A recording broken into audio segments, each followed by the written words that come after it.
Cullum waking up. People online be like, oh, he's back, revenge arc loading. Nah. You're not hearing it the way I'm hearing it. This ain't just revenge. This is memory, mixed with pain, mixed with something ugly that's been cooking in silence. And I keep going back to that exact moment when he got shot by Rocco. That moment wasn't clean, wasn't instant blackout, lights off, end scene. Nah, it was messy, chaotic, and more importantly, he didn't fully go out. That's the part folks keep skipping, like it's just background noise. He stayed conscious just enough to hear voices, pieces, fragments. And let me tell you something, fragments are dangerous. Sometimes more dangerous than the full truth, because your brain fills in the blanks however it wants, usually worse. I'm picturing it like this, and yeah, maybe I'm overdoing it, but imagine laying there, body not responding, eyes maybe half shut or whatever, and voices around you, muffled but still there. Jason's voice, steady, controlled, doing that thing he does. Nathan's voice, tense, hesitant, and Cullum stuck in between life and darkness, just listening. He hears Jason pushing Nathan, take Rocco and go kind of energy. He hears urgency, hears protection in Jason's tone, and then the part that sticks, the part that don't let go, Jason taking the blame, not directly like some courtroom speech, but enough for Cullum to connect it later. And when you wake up after that, after your body heals, but your mind starts replaying things, man, that's not confusion, that's reconstruction. So yeah, Jason goes to prison, everybody claps like hero move, noble sacrifice, cool, I get it. But here's where I got to be real for a second. That move, it solved a surface problem. It didn't solve the actual one. Because the actual problem is a dude named Cullum who now knows, or at least believes he knows, that the truth got twisted right in front of him. And worse, he knows who helped twist it. You see, people keep framing this like it's simple. Rocco equals shooter. Jason equals fall guy. Nathan equals just there. No, that's too neat. Too easy. Nathan ain't just there. Nathan made a choice, and I don't care how scared he was, how fast things were moving, whatever excuse you want to throw on it, he still chose to help Rocco get out. He still went along with Jason's plan. He still participated in burying the truth. And in Cullum's world, that's a betrayal that hits different. So I keep thinking about how Cullum processes this after waking up. Like, at first it's probably foggy, right? Bits and pieces. Maybe even doubt. Did I hear that right? Was that Jason? Why would he? But then the more he sits with it, the more it sharpens. And pain has a way of sharpening memory. People don't talk about that enough. You lay there, recovering, body aching, mind restless. You replay everything over and over. And every time you replay it, the story becomes clearer. Or at least clearer to you. And that's all that matters. So now we got Cullum fully awake. Not just physically, mentally too. And he's not waking up grateful. He's waking up with questions. Then those questions turn into assumptions. Then those assumptions, they turn into targets. And this is where folks get it twisted again. They think Rocco is the immediate target. Makes sense on paper, right? He pulled the trigger. But nah, that's not how this kind of anger works. Anger like this, don't go straight to the obvious. It goes to the one that could have stopped it. The one that had a choice, the one that didn't pull the trigger, but made sure the shooter walked away. Nathan, and I'm just going to say, if you really sit with it, it makes uncomfortable sense. Not saying it's right. Don't twist me up like that. I'm saying psychologically, it tracks. Because Rocco, that was panic, chaos, a split-second bad decision. Nathan had time, even if it was just a few seconds, that's still time.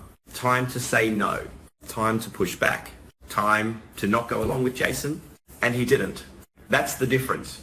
And Cullum, he's the type to fixate on that difference. He's not just looking at who hurt me. He's looking at who let it happen. And sometimes that second category feels worse, like way worse. So when Cullum decides to move, and he will, no doubt about that, he's not running at Rocco first, he's going for Nathan. And not in some random sloppy way either. Nah, this is going to be calculated. Personnel, like he wants Nathan to understand why it's happening. And that's the scary part. Because random violence is one thing. Targeted, intentional, message-sending violence, that hits different. I keep imagining Nathan just living his life, thinking the worst already passed. Like, yeah, maybe there's guilt, maybe he's not sleeping great, whatever. But in his mind, it's over. Jason took the fall. Rocco's safe. The system did its thing. Cool, move on. Nah, not even close. What he don't realize is the consequences didn't disappear. They just got delayed. And now they coming back with a face, with a name. Cullum. And look, I ain't here to demonize Nathan like he's some villain. He's human. He made a call in a high pressure moment. People do that all the time. But here's the part that matters. And yeah, this is where the lesson creeps in, whether we like it or not. Intentions don't erase impact. You can mean well. You can act out of fear, loyalty, love, whatever, but the result, that still stands. And eventually, it circles back. This whole situation kind of reminds me of something people don't like admitting. Covering for someone you care about, it feels right in the moment. Ride or die, loyalty, all that. But long term, it can rot everything underneath. Trust, truth, accountability, all of it. And that rot, it don't stay hidden forever. Cullum is basically that rot coming to the surface. Yeah, that sounds dramatic, but tell me I'm wrong. He's the consequence nobody wanted to deal with. The one Jason tried to absorb by going to prison. And I got to talk about Jason for a second because, man, that dude, on one hand, respect. Seriously, taking the blame like that, that's heavy. Not many people would do it. But on the other hand, it's messy. Because by protecting Rocco, he unintentionally painted targets on other people. Nathan especially. Like Jason thought he was closing the story.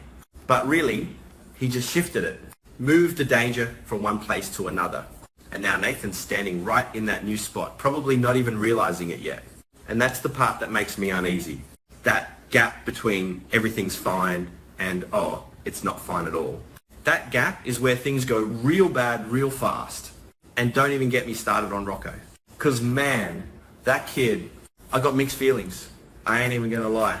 Like, yeah, he pulled the trigger. Can't ignore that. But also, he's young, scared, didn't think it through. He probably thought that moment would just pass. That life would reset. That consequences were something abstract. Something you hear about but don't actually feel. Yeah, nah, not this time. Because Cullum ain't abstract. Cullum is very real. And he remembers. That's the key word right there. Not just alive. Not just angry. He remembers. And memory, especially memory tied to pain, that's fuel that don't fade easy. It builds. It mutates. It turns into something bigger than the original moment. And that's where we're at now. This ain't about the shooting anymore. It's about everything that came after. The lies, the cover-up, the choices. So yeah, first Nathan, I stand on that. Cullum's going to go after him first, make it hurt, make it clear. Not just physical pain, psychological too. Like, you thought you got away with it energy. Like you had your chance to do the right thing energy. And after that, Rocco, no doubt. Cullum ain't forgetting the trigger. He just saving it for later. Maybe because he wants to dismantle everything around Rocco first. Maybe because he wants Rocco to feel it coming. Who knows? But it's coming.